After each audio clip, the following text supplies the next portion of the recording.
ATM से cash निकालना होगा महंगा। आरबीआई बढ़ा सकता है चार्ज। जाने पूरी डिटेल। अगर आप एटीएम से पैसे निकालते हैं तो जल्द ही आपकी जेब पर अतिरिक्त भार पड़ सकता है। भारतीय रिजर्व बैंक ग्राहकों के लिए एटीएम चार्ज बढ़ाने की योजना बना रहा है। इसका असर उन ग्राहकों पर पड़ेगा जो 5 फ्री ट्रांजैक्शन की सीमा पार कर लेते हैं। एटीएम से कैश निकालने पर ज्यादा देना होगा चार्ज। मीडिया रिपोर्ट्स के मुताबिक national payments corporation of India ने सुझाव दिया है कि 5 फ्री ट्रांजैक्शन के बाद लगने वाला शुल्क 21 रुपए से बढ़कर 22 रुपए कर दिया जाएगा।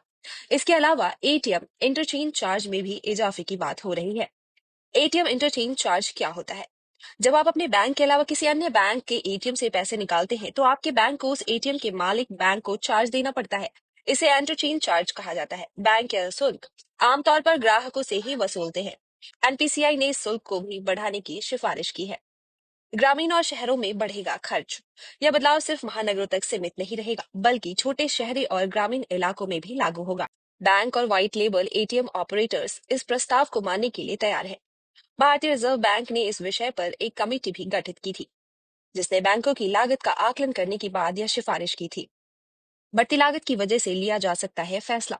बैंकिंग और एटीएम ऑपरेटर्स का कहना है कि बीते 2 सालों में एटीएम के संचालन की लागत बढ़ गई है।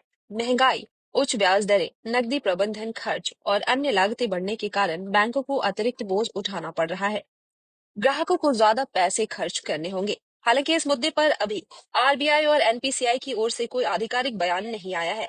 लेकिन अगर यह प्रस्ताव लागू होता है तो एटीएम से पैसे निकालने वाले ग्राहकों को ज्यादा पैसे खर्च करने पड़ सकते हैं। Bureau report, times bull.